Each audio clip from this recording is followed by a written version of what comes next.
so that looks like a happy dog. Certainly a sound asleep one. That's pretty good because she's Yeah. used to her walk right about now, Yeah, isn't no, that? she was upset with me. Now Yeah. she's given up and gone to sleep. Well, to see your dog, we got a lucky chance to pan our Yeah. feet, which I'm not so sure is as exciting to everyone, but But you had a pedicure. I did. Oh, well, I did. I know there's hope for me yet. We're going to talk about the self-reg myths. And these are, well, there's lots of myths out there, and you've actually written a piece before on, Yes. on some myths.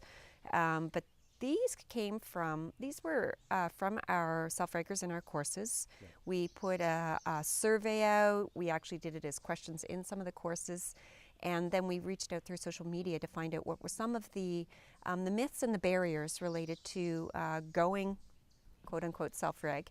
And it's been a big chunk, a focus for our summer symposium this year. So we're going to talk about some of these. You've heard some of these before. You've heard them all, I think, in different ways. And I just thought we'd have a chat about each one, okay? Sounds good. So the first myth barrier that our folks asked us to address is this idea that they sometimes hear that self-reg is a current fad and there's no research behind it. Well, it sure is a fad, that's for sure. I mean, everybody's doing it. But the reason why it's catching on is because, of course, it's based on some of the most extraordinary science that's been done over the last 50 years.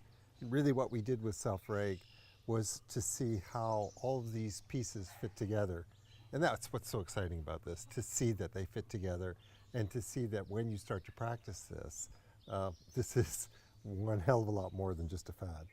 Well, and you know, this one always makes me think of Brenda's article, Yeah. which we'll link to this, which is explaining, Yeah. you know, self-reg framework as a theory and how, Yes. you know, this idea of the research proving it, it's the absolute opposite, that it's the research that's what you're trying to, as you say, distill and bring together Yes. to it, behind it. And even I got to tell you the word fad, because fad for me, there's definitely, we could say it's trendy, everybody's talking about it, and I think that's important to say.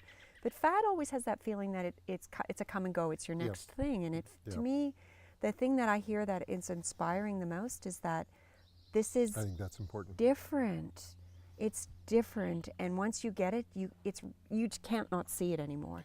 You see things differently. Yeah, for me, this really is a paradigm revolution. Yeah. And it's a paradigm revolution in the way that Thomas Kuhn talked about this. This doesn't happen very much. And it happens when you have a body of science which is sort of growing more and more forceful. And it's when all of a sudden you see how these different avenues in science all fit together, that you get this sort of massive reframing, and then things never will be the same. It's true. Whenever I think of statements like this, Yeah. I'm getting better and better at thinking about the stressors. A person who makes a statement like that, there's no research behind this, just another fad. What are some of the stressors that might be going on? If that's a teacher or a principal or a parent, what are some of the stressors that would make somebody jump to that kind of a conclusion or a statement? You know, I can't help but think when you were saying that of Alfie Kohn. Yeah. And the truth is that when you are dealing with a paradigm revolution, that means that an old way of thinking is being displaced.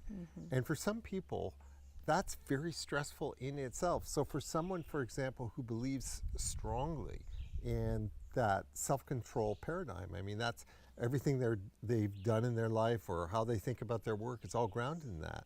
It's very destabilizing, it's very stressful to be told that there is a very different way of thinking about these things, a much more effective way.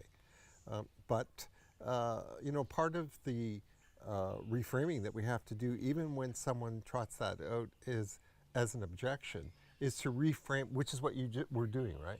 Reframe why they're saying it. And as we see this as a stress response, you know, it really does help us shape our response so that we can reduce the stress that's involved in big changes like this. I think that's brilliant. And I mean, it's really, if people want to affect change, you have to find the common ground. People who are Yes. resisting are not people to be convinced. Right. There's a reason for it, That's and they good. care about kids just like all of us. So Yeah. I Yeah, think it's a real important one.